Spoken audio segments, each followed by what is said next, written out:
All right, everyone. Welcome to the June edition of the Homesteading Academy lunchtime webinars. Today, we are very fortunate to welcome our colleague, Bill Erickson, who's the Agriculture and Natural Resource Agent with Rutgers Cooperative Extension of Monmouth County. Broadly, Bill's program area focuses on strategies to improve the sustainability of our landscapes. And today, he's going to be talking about the role of native plants in increasing the biodiversity and resilience of our homestead landscapes, a very popular topic, and we look forward to hearing his presentation. While Bill uploads his slides, I just want to remind everyone, if you're new to the Homesteading Academy as well, so please go ahead and put your questions in the chat. As soon as they come up is perfectly fine because we'll address them in order. And if there's an opportunity to discuss something as it comes up, we'll try to do that as well. At the end of the presentation, I'm going to put a survey in the chat, and we welcome you. We encourage you to please fill that out. And the survey will also be in the follow-up emails with the additional resources, as well as the recording, in case you don't have time to fill it out after the presentation today. And everybody, this evaluation is pretty critical because Bill is in our 10-year stream, so it helps them. So please take the time to fill it out. All right, Bill, you're welcome to bring up your slides and get started with your presentation. Great. Thanks, Kate. Thanks, Bill. And thanks everybody for coming today and for having me.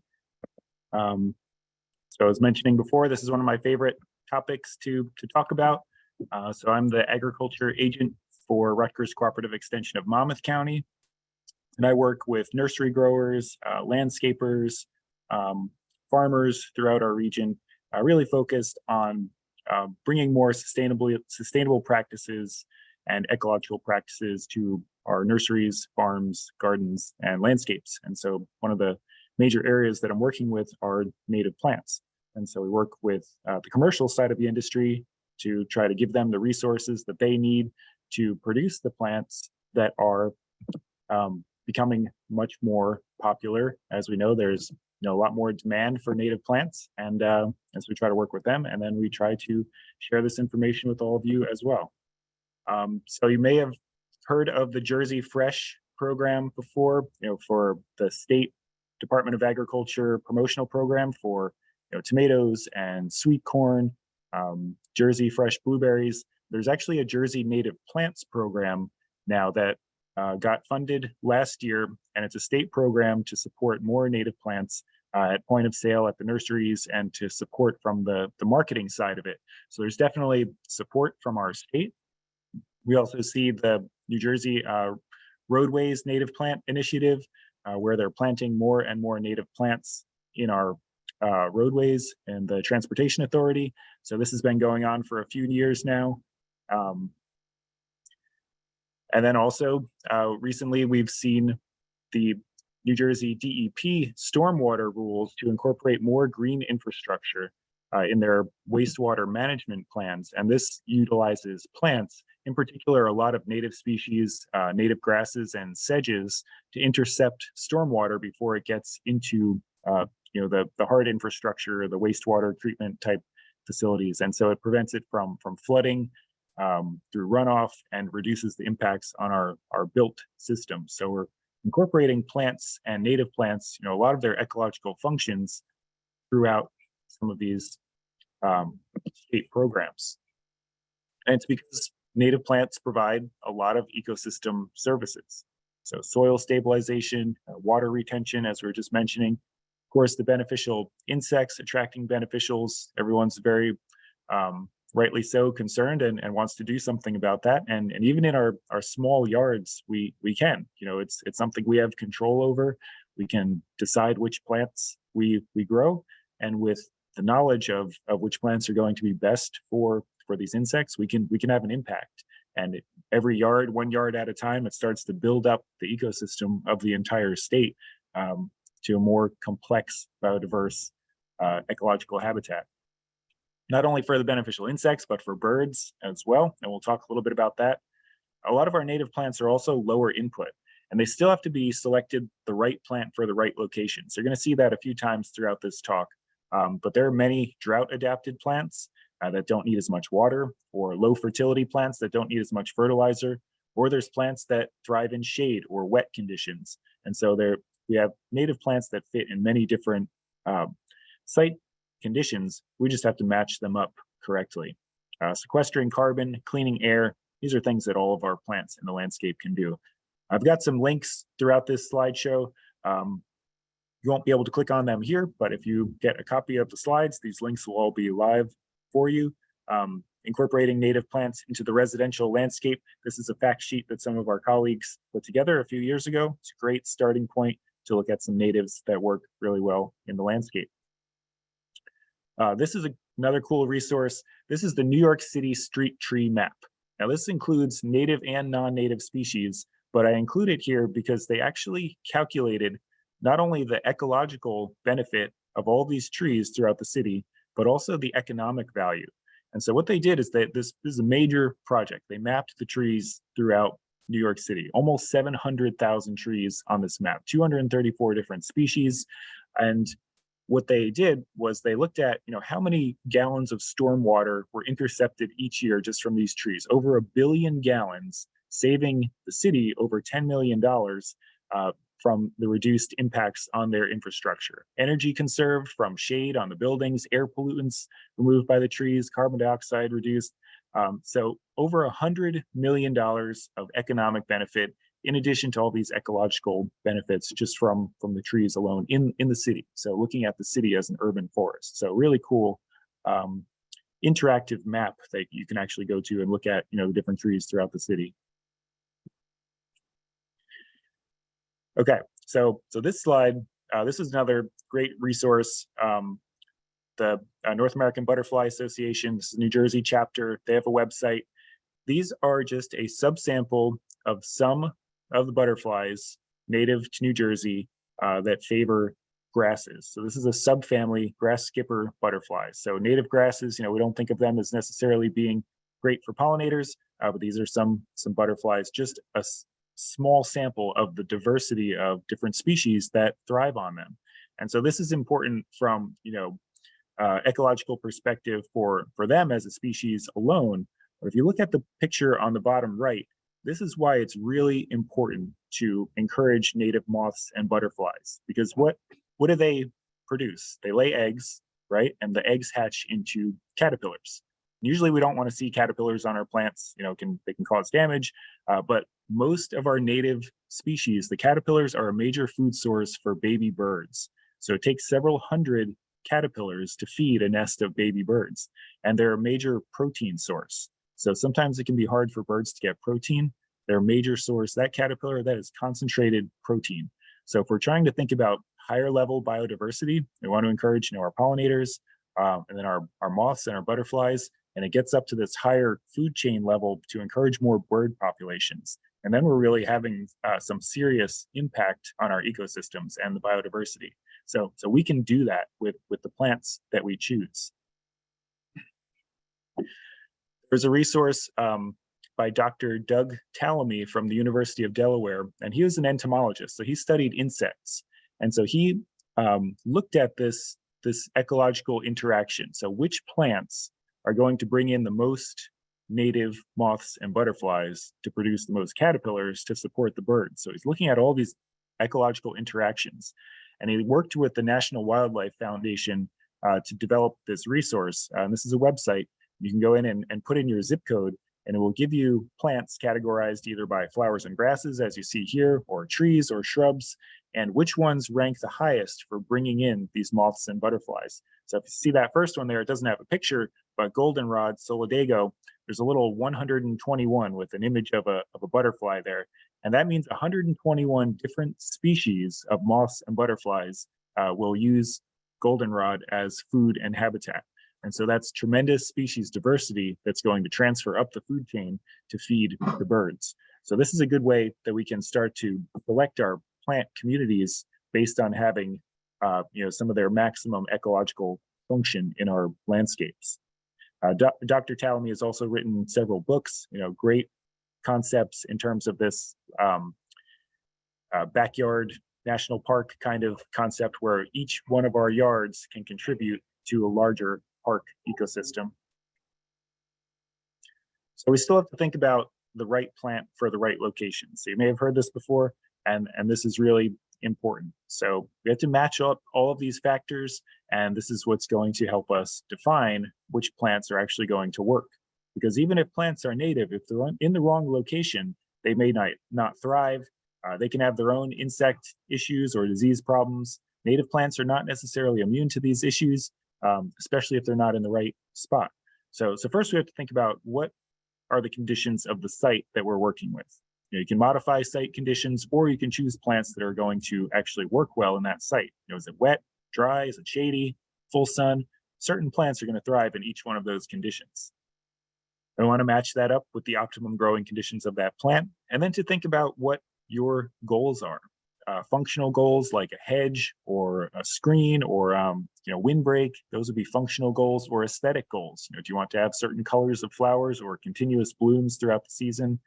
And then the fourth aspect that I think is starting to become more and more into people's consciousness about how we're managing and designing our landscape is what are these plants doing for the surrounding environment? What are the ecological benefits? And this helps to also guide our decision in choosing the right plant for the right location. So matching the plant's growing requirements to the site conditions, and that's going to help us reduce abiotic stress. So thinking about things like sun and shade, the moisture, wet or dry, heat tolerance. So especially in our urban environments, or if we have heat islands or pavement, those are going to increase the heat in a certain area. Salt tolerance in our coastal areas, and then wildlife pressure. So especially in New Jersey, we have high deer pressure amongst other wildlife issues. And we have to start thinking about this as an actual site selection issue. Just like a plant that isn't adapted to wet conditions won't thrive in a wet area. If a plant is susceptible to deer damage and we plant it in a high deer pressure area without protection, that's not going to do well there either. So wildlife pressure is a real site selection issue we have to think about. We also have this concept of microclimate. So even in your yard, there's going to be different areas of moisture, sun, heat, and we refer to this as the microclimate. So this picture here, I think, illustrates this really well. So we're looking at an example of a stone wall, okay? And we have plants on the south side of the stone wall and on the left, and plants on the north side of the stone wall on the right. And now these plants may only be, in terms of distance, they could be 6 or 8 feet apart. So they're very close to one another, but the wall itself is very much modifying microclimate. On the south side, with more sun exposure, it's getting full sun. The wall's absorbing the heat. It's radiating it out to the plants. It's going to be hotter, drier. It's going to thaw out quicker in the spring and be warmer longer into the fall. But then on the north side of the wall, even though it's in very close proximity to the other plants, the conditions can be very different. So this wall is going to throw some shade onto those plants. It's going to prevent some of the airflow. It's going to be a little bit wetter and cooler. It's going to be slower to thaw out in the spring. And so this just helps to illustrate understanding our yard and our landscape and where those different microclimate site conditions are, so we can choose the right plants for those specific locations. Okay. Don't forget about our four-legged friends, the deer. Again, major site selection issue. So there are plants that are less palatable, more deer resistant. If the deer are hungry enough or in high enough populations, they will eat just about anything. But we can use this as a guide, especially if we're in high deer population areas, and if you don't have a fence. If you've got fenced-in yard or fenced-in gardens, that gives you some protection. But Rutgers has a great fact sheet that Pete Nietzsche, one of our colleagues, put out a few years ago, and it's landscape plants rated by deer resistance. And so it ranks the plants on a scale of 1 to 4 based on their deer resistance. It includes native and non-native species together, but it's a great guide. And we're currently working on updating this list and re-releasing a specific list for deer resistant native plants.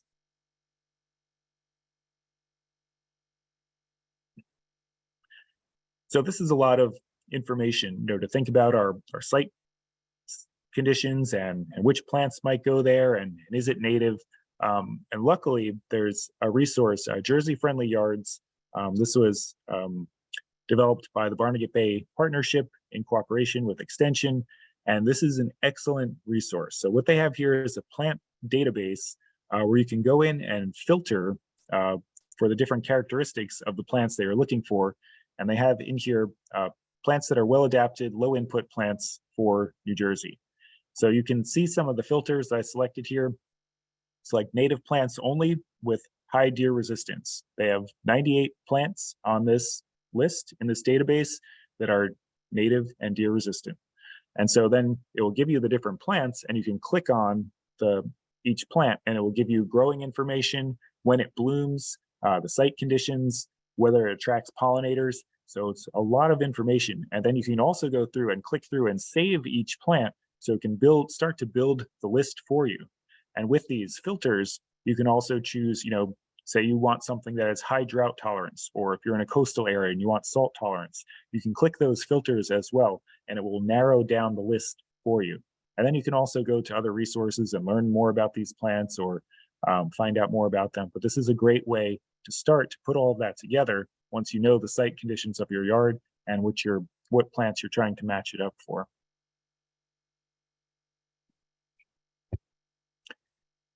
Okay, so we have to talk about natives and native cultivars. And so this is kind of a topic of discussion in native plant landscape and nursery communities.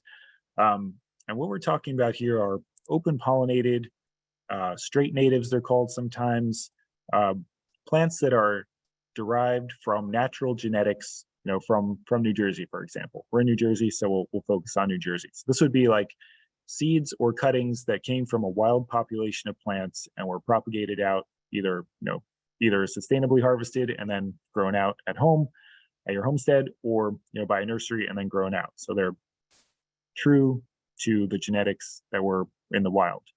Native cultivars or nativars are either crosses or selections where somebody has grown out thousands of native plants and selected certain ones for certain characteristics. And they can have different functions in the landscape. So there's some great research that was done at the University of Vermont a few years ago, dissertation project, looking at pollinator preferences for straight natives versus the native cultivars. Because anytime we change something about a native plant, we alter potentially for the better, or maybe not for the better, but we change the plant, and this can change the pollinator's perception of the plant. So you can see, from the open pollinated echinacea to the white swan, petal color changed. And so does the insects perceive that differently? This is one that, they may visit slightly less. In some of the studies that they were looking at, they found that white swan was visited almost as much as the open pollinated one. So a lot of the things were still similar to the two plants, but the one on the right, the pink double echinacea, this one, it looks cool. It's got a great, shape to it, unique flower, but the pollinators were not visiting this one as much. So it's got a very different shape to it.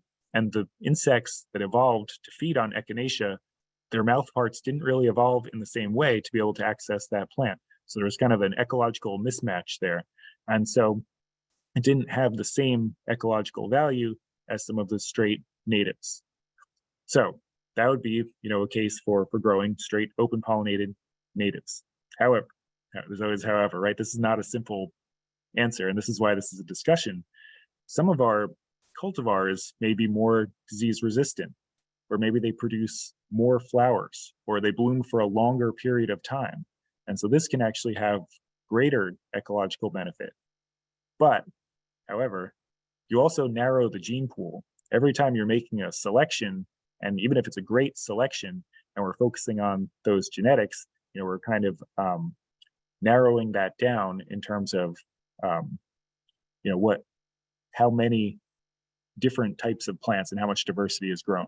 So I didn't really give you an answer on this, and there isn't an answer. It's going to depend on the site, the location. If you're looking for uniformity versus more diversity, For a lot of ecological restoration projects, they'll go for the open pollinated plants because more of them will survive in general for restoration. But then for landscapes that need specific look and a specific structure and shape, sometimes they go with cultivars. And so this is an ongoing discussion.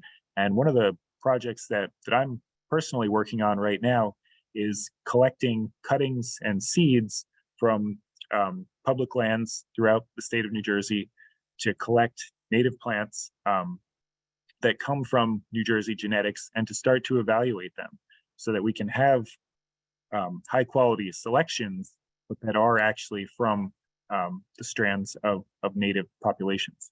So that's something that we're currently working on. It's a long-term project, but it's exciting and it seems to be needed. Okay, so that was intense. Let's talk about some plants and look at some pictures of plants. One of my favorite things to do as well. So we're going to approach this from different goals for your landscape, and so all the plants we're going to talk about here are native species.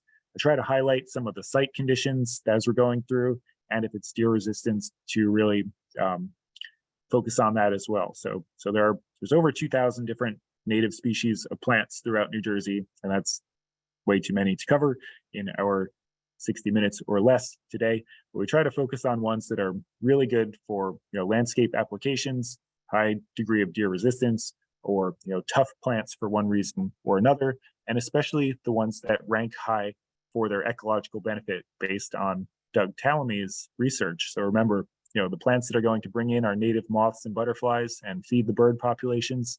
For biodiversity, those are some of the best ones. And our oaks are the #1 plant. They're a keystone tree species, meaning that they have a significantly important role in the environment.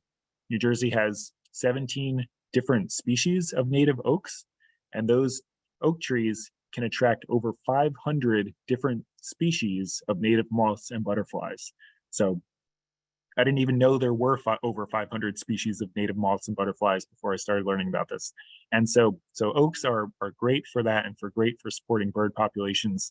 They also feed wildlife. This is one particular oak that is great for landscape and for urban conditions in particular. This is swamp white oak. So it's really adaptable. It can take compacted soils and it can take wet sites, hence the name swamp white oak, but it can also go through periods of drought. So in urban sites, you might get flooding, intense water, and then it might not rain for a while. And with the pavement and everything, it could dry out the soils, increase compaction, and this tree can do pretty well there. And so the picture that we're looking at here, this is the 9/11 memorial site in New York City, and this is a important memorial, and it's a small urban forest as well. And the landscape architects who designed this, they used swamp white oak as the dominant species there. And so there's over 400 swamp white oak that are grown as the dominant tree species at the memorial. And these were actually grown at a nursery in Monmouth County. And then they were brought up to New York City for the memorial. This is a tree that many of you may be familiar with, river birch. So it's not uncommon, but this is a great native birch species. Good for wet sites too. So talking about difficult locations. A lot of plants will grow well in full sun, well-drained, rich soils, but this is a tricky site. So wet sites, they'll take full sun and even partial shade. It's going to bring in birds. It has a degree of deer resistance. And I should say also, anytime a tree is young, it's more susceptible to deer damage, especially. But once they get older, this is a little more resistant to damage. And then the bark provides visual interest throughout the winter. This is also on the top of the list for bringing in our caterpillars, so 357 different species. And when I say that too, don't get alarmed that the caterpillars are going to come in and eat the whole tree. A lot of our native species of moths and butterflies and the caterpillars they don't produce really intense high populations. They have low populations. They'll feed a little bit, they'll chew on some leaves, but they're not going to completely defoliate a tree. There's enough ecological balance, checks and balances to keep their populations at a normal level. This is American hornbeam, Carpinus. This is another tree that does well. It's a kind of evolved as a forest understory tree, and it can take partial shade to shady conditions and medium wet to wet conditions. So there's really not a lot of plants that we think about that do well in that tricky site condition, especially trees. So this can be a good option. It has flowers that are, not too showy, but they do bring in pollinators. It brings in our moths and butterflies, deer resistance, good for a shade tree, street tree, specimen tree. This is a picture from Washington, D.C. that I took last year, and this was at the National Arboretum, and they had 2 rows of the American hornbeams and a walkway that went between, and then the canopy closed over the top, and you could walk under them, and you can see the form of this tree is really unique in and of itself. So another cool specimen tree. Tupelo tree. This is Sylvatica. This is a great tree for many different site conditions, urban areas, well adapted. You can see the great fall color. That's a cultivar. That's afterburner cultivar bred to have great fall color. It's really drought tolerant, and this is available in the trade. Growth habit, the color, and also leaf spot disease resistance. These are some things that have been selected for in this tree. Flowers that attract bees in the spring, and then it's going to produce berries to feed the birds through the fall and the winter. But it's important to be aware that some cultivars have been bred to not produce berries. So like for the city or for people who may not want the mess of berries dropping to the ground, they have cultivars available for that. But if you don't have berries, those berries aren't going to be able to feed the birds for the fall and winter. So it's just a selection choice that if your goal is to provide maximum ecological benefit and food source for the birds, just make sure that the cultivar that you're choosing actually produces berries. Eastern redbud, one of my favorites. Early flowers, which is great nectar source for the pollinators. Just really cool tree early in the season. Great for residential areas. We see these around, and small trees. So this can fit into a lot of our landscapes, and not take up too much space. Good degree of drought tolerance in this tree as well. For coastal areas, Sweet Bay magnolia can be a good option. So it produces unique magnolia flowers. So plants, the magnolia family of plants is not very big, and they produce this unique flower. It's different than all the others. It's more rounded and symmetrical. So this can tolerate some flooding and has a degree of salt tolerance. So it's not going to be good, right up in the sand dune, but a little bit back for coastal areas, coastal landscapes. It's a good option. Shade in full sun, it's going to bring in butterflies, and it actually produces a fruit and seeds that can feed birds. So once this tree gets established, it's also going to be somewhat deer resistant. So same family, look at that, the shape of that flower. Tulip tree. Liriodendron is the genus, but it's actually related to the magnolia, and it has that similar shape to the flower. And so we've seen these trees. These can grow very fast. They can get huge trees, and there are cultivars available in the trade. It's widely adapted, great for residential areas, urban areas, small suburban homesteads. But one thing that we might not think about with this tree is those flowers are great for attracting hummingbirds.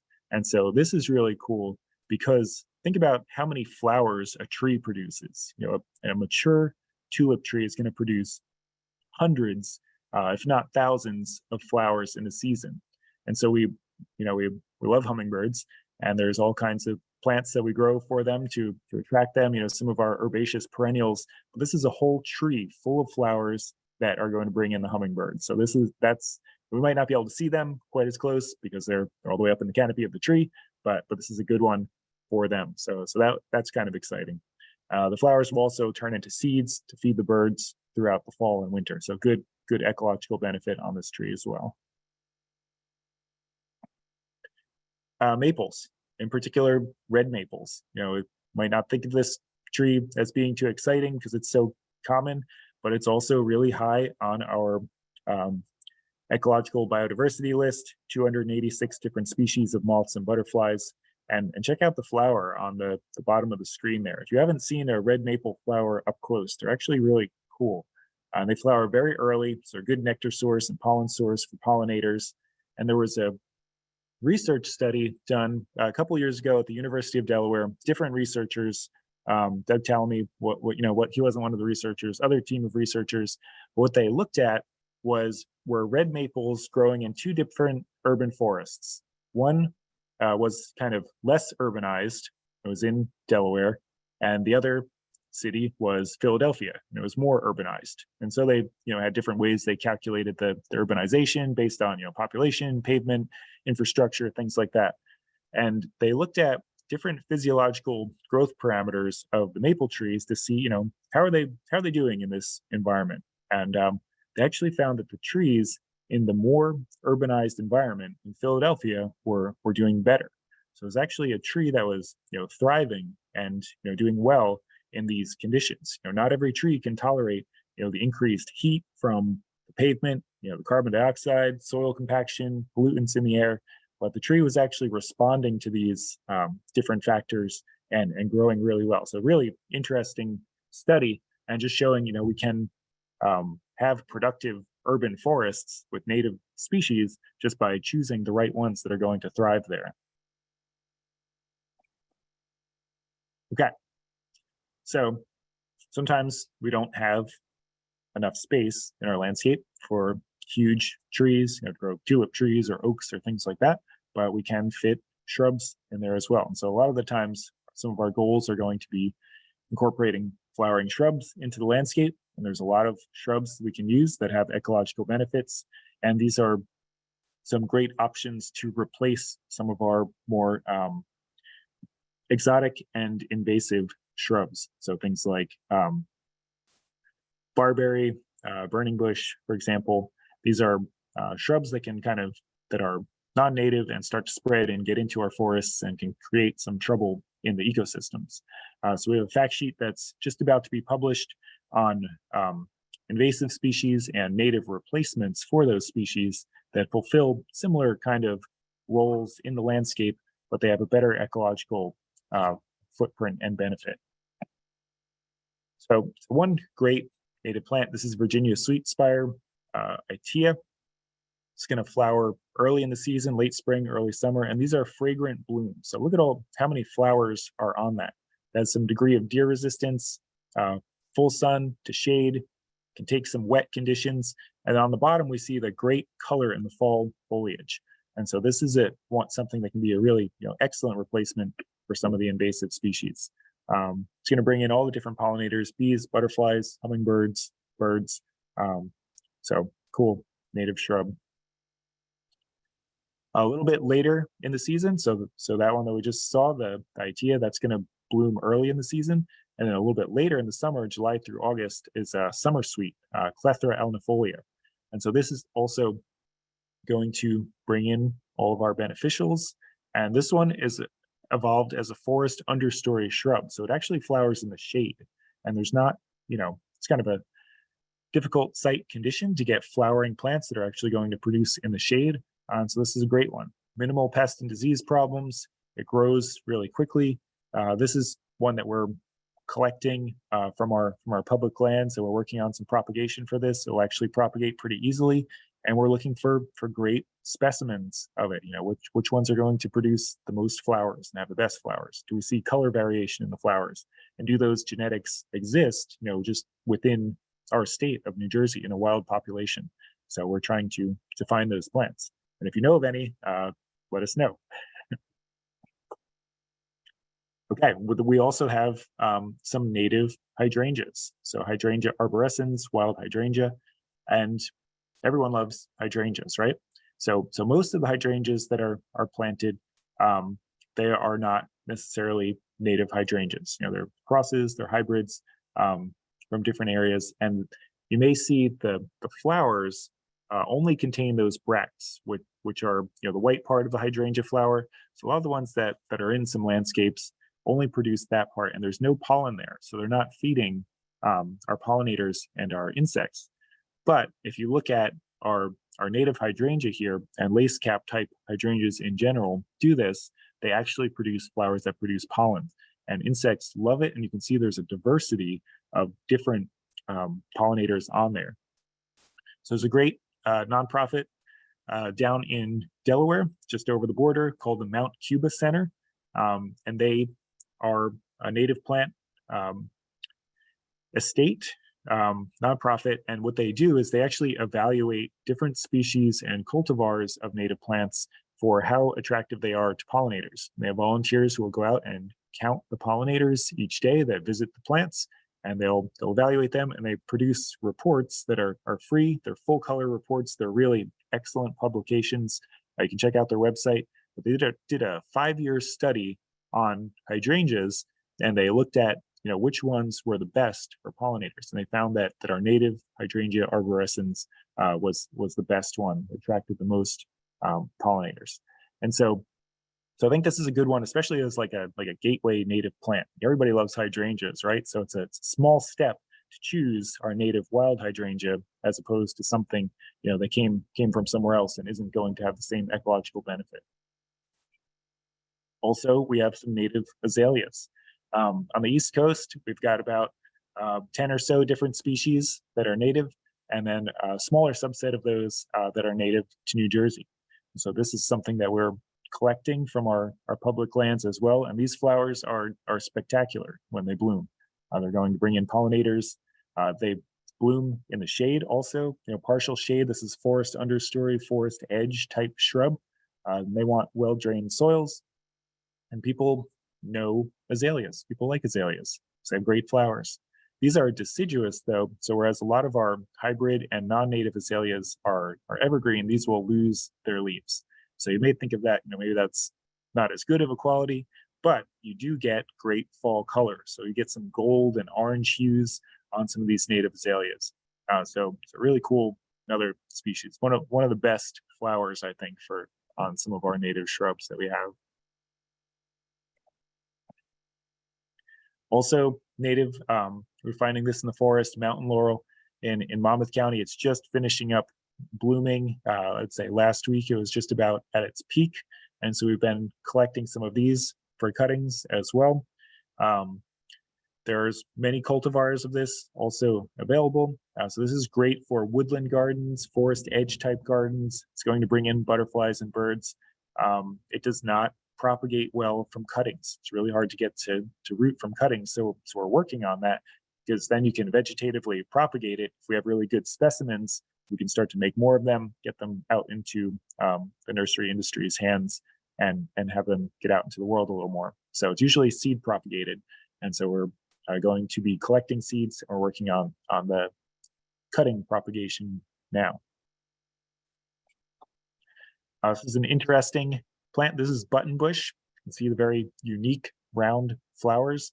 This one's good because it tolerates wet areas. It's going to bloom later in the summer. So we want to have blooms for all of our pollinators that start in the spring, continue through the summer and into the fall. So this occupies that July through August. Wet areas, deer resistant, great shrub. Pine Barrens plant is New Jersey tea.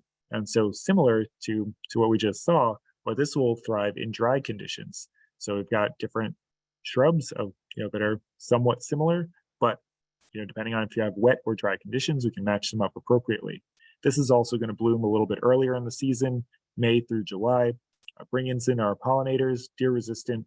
This can actually do well in acidic conditions also. So being a Pine Barrens plant, we can think about the really inhospitable conditions that are down there.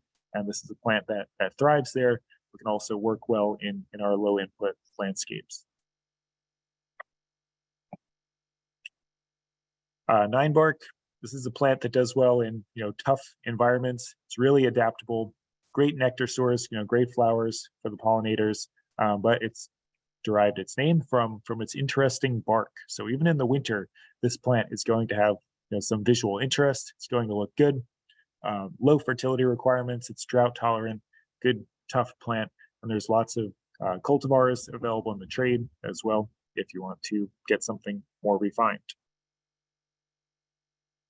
Another really tough plant is black chokeberry. This plant is resistant to drought, insects, pollution, and disease, and some deer resistance. So it's resistant to just about everything. Low input, low fertility. We've grown this before. Great for pollinators. It will feed the wildlife with the berries, and those berries are actually high in antioxidants, but they're very astringent. So, for fresh eating, they're really not that good, but you can make syrups with them. You can mix them with some honey, and to get the health benefits of the berries as well. So, if you don't want to eat them, they're great for the wildlife. Whoa.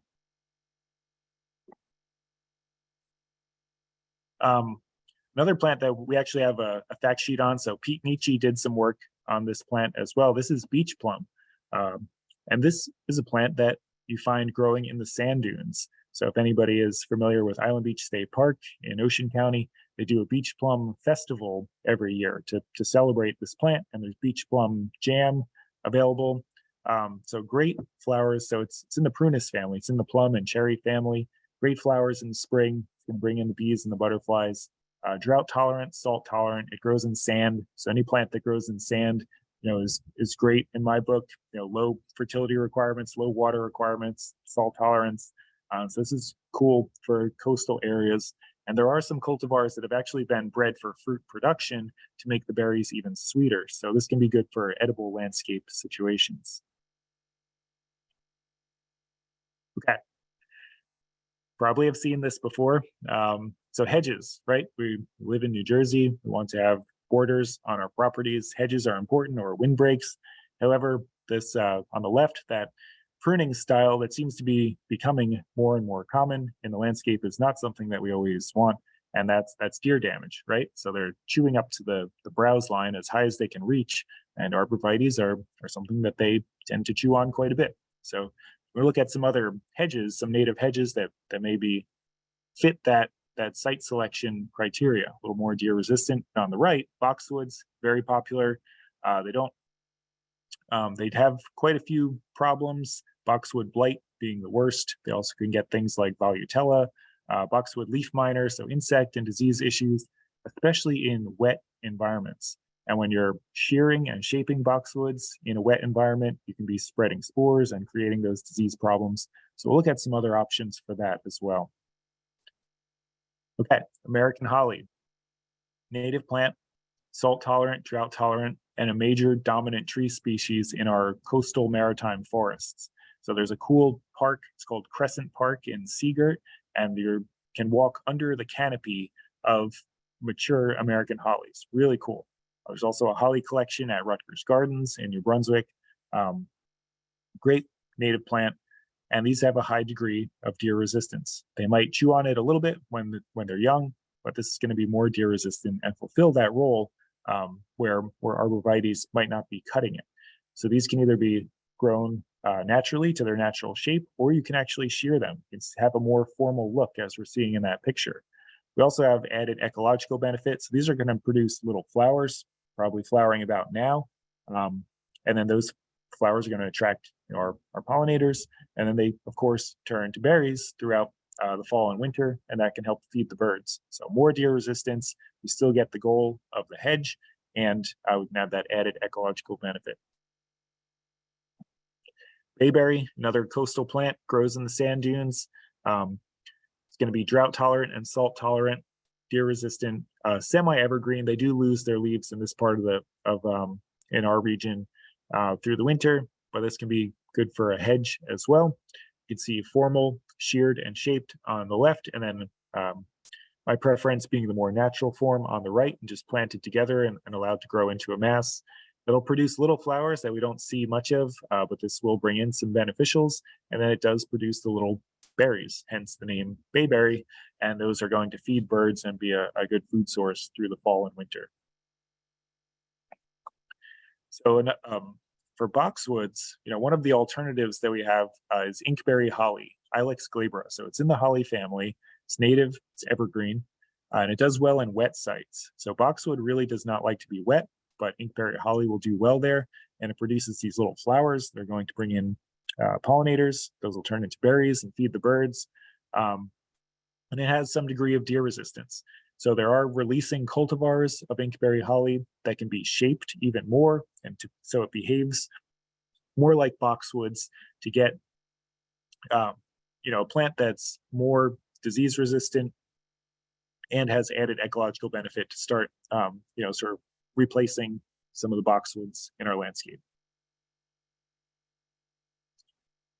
We also have a lot of native plants that just provide great flowers. And so sometimes you might think like native plants aren't as showy as some of our introduced species, but there is a lot of color and a lot of diversity in our native species, and they're adapted to many different site conditions. So these are just a few. There are many herbaceous perennials, but in wet sites, 3 great choices, different colors. Cardinal flower blooms July through September, great for hummingbirds, cardinal flower in particular.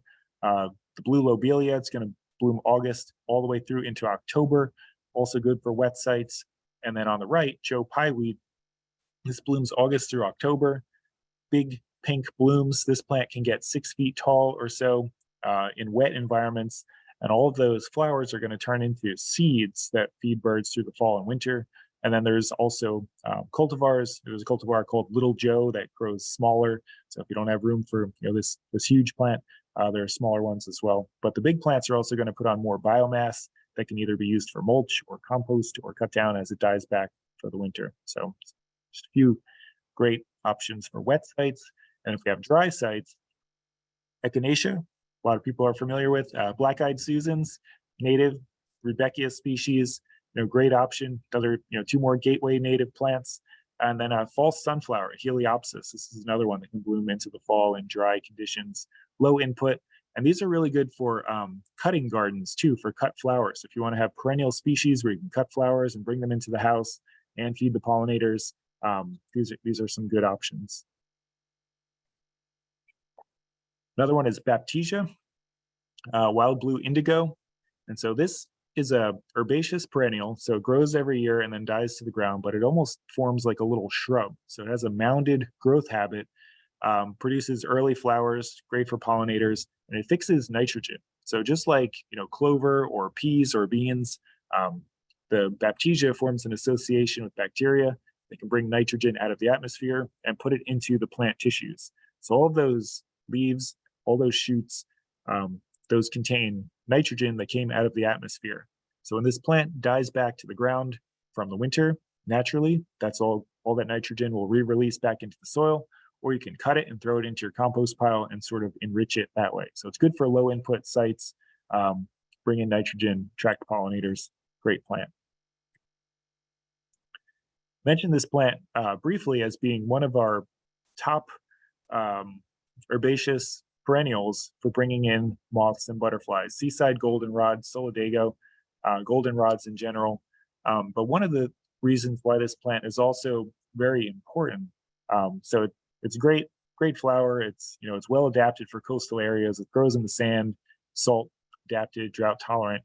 But also, in addition to that, this is a major food source for monarch butterflies. And we usually think about the importance of milkweed and for feeding our monarchs. Everyone knows about milkweed, but goldenrod is blooming late in the season. So late summer, early fall, goldenrod's blooming, and that's when the monarch butterflies are making their southern migration. They're going from the north down through the south, Mexico and South America, Central America, and the goldenrod happens to be blooming just as the time that they're passing through New Jersey. So as they're flying through our coastal areas, this is like a stop along the rest stop for them, and they can feed, rest, and get the nutrients that they need to continue their journey. So if we have these growing in our sand dunes and we start planting them in our yards, we can create, this food source ecological pathway to support them even more. Just briefly, I'll mention some of the grasses and sedges. Sometimes they get overlooked or put at the end of a presentation. So we'll talk about those a little bit. And we actually have been running for the last, this will be the 3rd year, we're running some native grass and sedge trials out at our Rutgers Research Farm in Cream Ridge. So these are some pictures from the trials where we have a few different plants of different cultivars, native cultivars of grasses and sedges compared against native genetics from wild populations that we've gotten from some of our local nurseries versus some non-native species that are kind of industry standards. And we have them in these low input beds where we gave them, we got our soil test, corrected the soil, we irrigated them the first year, and then we cut them off. You know, they get mulched, they get weeded, they get no irrigation and no supplemental fertility, and we want to see how they perform. So especially last year with the drought and the heat that we had, we could see which plants really did well as low input grasses. So these are some of our top performers. Big blue stem. There's 13 different species native to North America. Andropogon is the genus. Very drought tolerant. It's a warm season grass. Extensive root system. Can get 4 to 8 feet tall depending on the cultivar. Poor soils. All these grasses are deer resistant. The deer are really not going to get into our native grasses. And you can see unique flowers and a couple of different cultivars that we have here. A little bit smaller, 2 to 3 foot tall range is little blue stem, drought tolerant and salt tolerant. Again, great low input plant. And we have some different cultivars that we were looking at. So they change colors as we go through the fall. So you can see the blues and standing ovation, the green and with some purple hues in the summer, turning to more reddish purple in the fall. So interesting winter visual interest. Pink muley grass, another drought and salt tolerant native grass. And the top one, the pink one, this is actually the straight native genetics. And then the bottom is a cultivar called White Cloud, another great one for erosion control, soil stabilization. Switchgrass.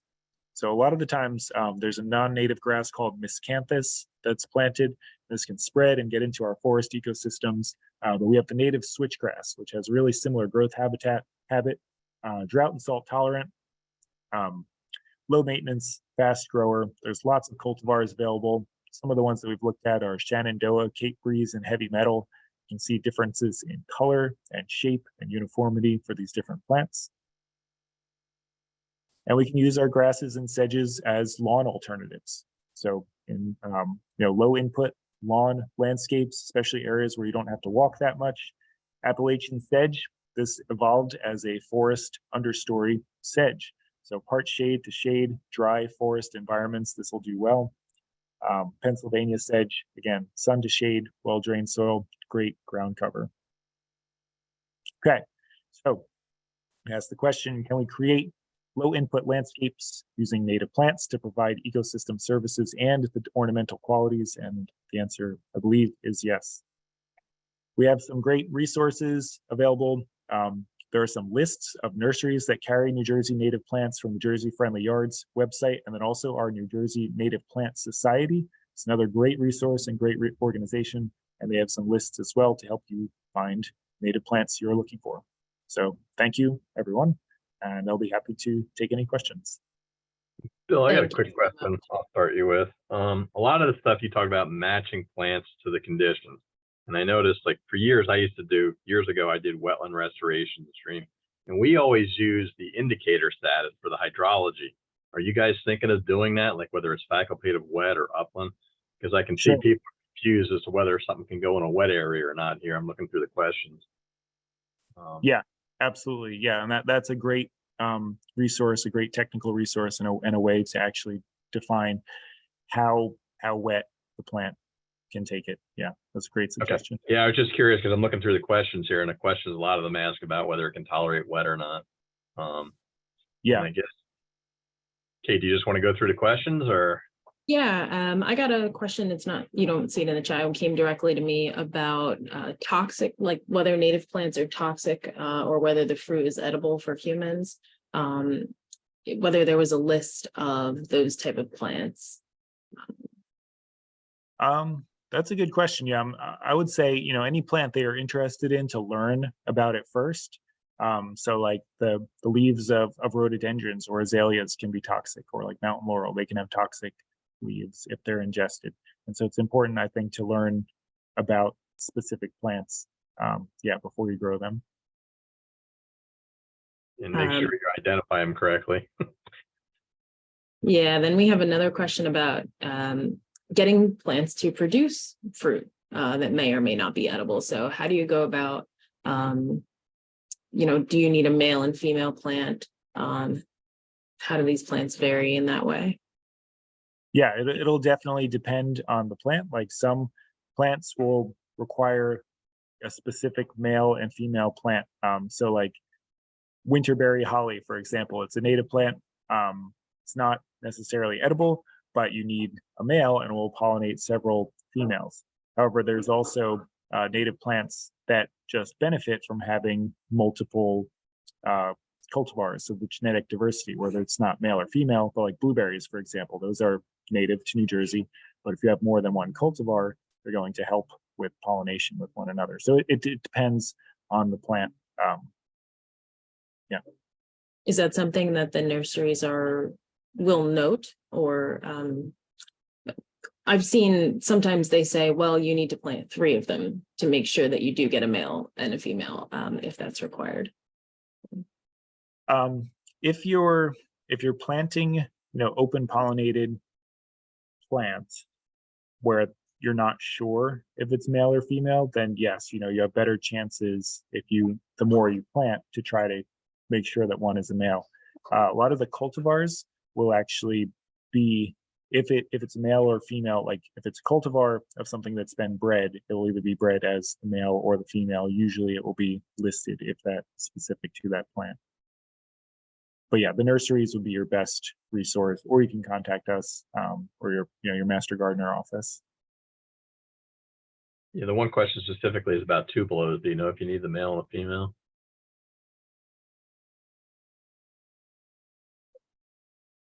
I don't know off the top of my head. Okay. No problem. Can you think off the top of your head of a recommendation for a fruiting tree that tolerates water and partial sun? I'm sort of thinking persimmon, if it would tolerate it, if it would tolerate the moisture, or some of the Probably your vibrant. wetland species at that point. Yeah, for native, if we're talking about native fruit producing trees, persimmon or pawpaw would be like two of our native fruit producing trees that are good. Depending on how wet the site is, I don't think either of them want to be super wet. It's a tough ask for fruit producing trees. Absolutely. Teresa's asking about the practice of coppicing or coppicing, cutting the shrub or a tree to the ground. Does it still have a wildlife benefit when you're managing it in that way to fit your setting? It depends on the tree and what you're doing with it. So what we had done when we had a farm, we would coppice alders. So we had a lot of alders growing in the forest. They're a multi-stemmed tree, and we would cut some of the stems out. If it had 8 stems, we would cut 2 of them out, 2 of the bigger ones, and let the other ones grow. And we would use those to grow shiitake mushrooms on. So it's good wood. It's hardwood, but the mushrooms would kind of consume it fast, and it would keep regenerating. So we were leaving some in place to have that added wildlife benefit. If you cut the whole thing down and it needs to resprout from the base, then there will be a lag time, because it will still be small and young, and the young sprouts wouldn't have as much ecological benefit as more robust or mature stems of the tree.